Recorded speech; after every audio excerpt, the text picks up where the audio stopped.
To begin by describing a moment, a positive or negative moment, where you felt like your gender was your most defining quality. One defining moment. I believe I've had several moments where gender was at the forefront of my mind and where I know it influenced so many of the interactions I have with people. And so I think that there's accumulation of these moments. And so, for example, it's most evident to me when I'm in meetings with administrators and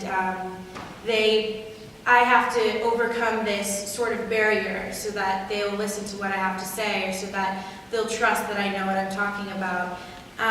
It's also evident in classes when especially like discussions, when the men are very vocal and then I attempt to also be vocal and I'm immediately shut down and disregarded and seen as my opinion not having enough value.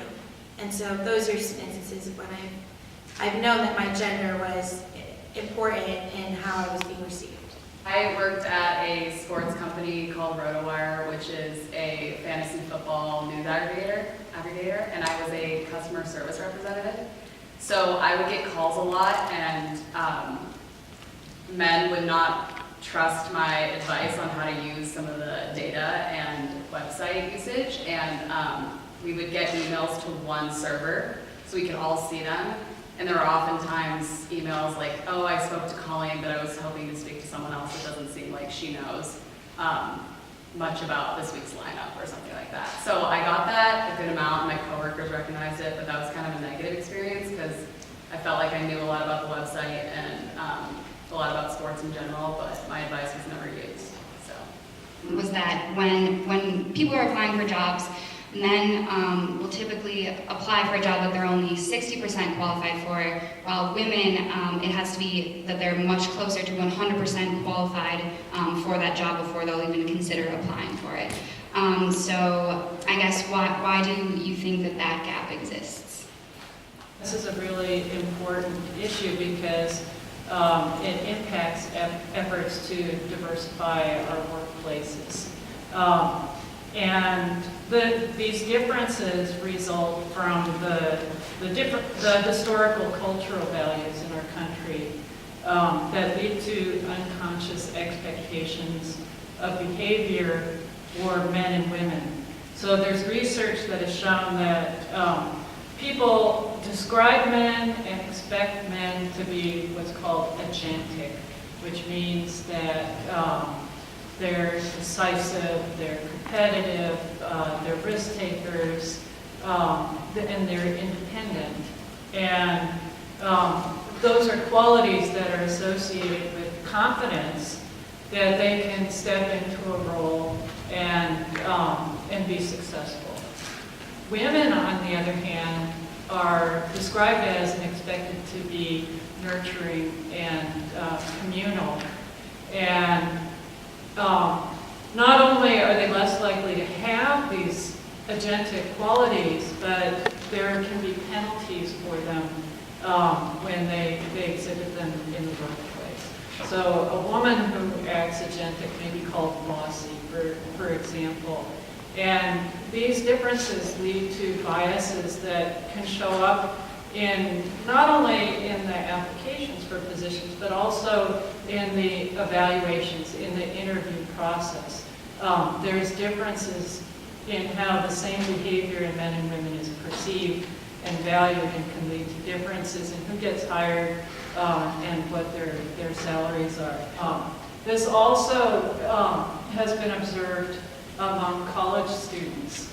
So there have been a couple of studies that have looked at students in difficult majors deciding to switch into an easier major.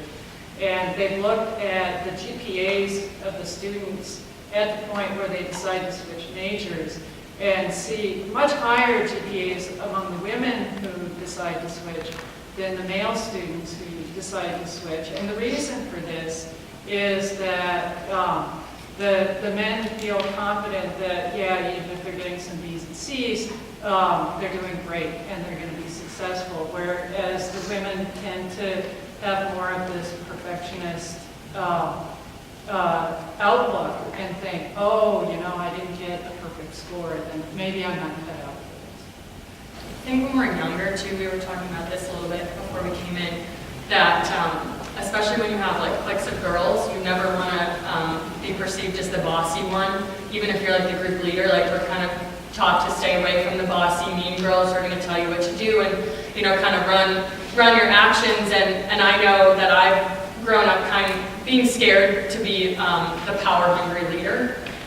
So even though I have confidence in my abilities to lead and to lead this community too, I think there's always a fear of like, is my board understanding where I'm coming from? Am I being nice enough? Am I being too assertive? And just like how you were saying, there's studies that show, you know, men are often praised for being assertive in the workplace and in leadership roles, whereas women aren't.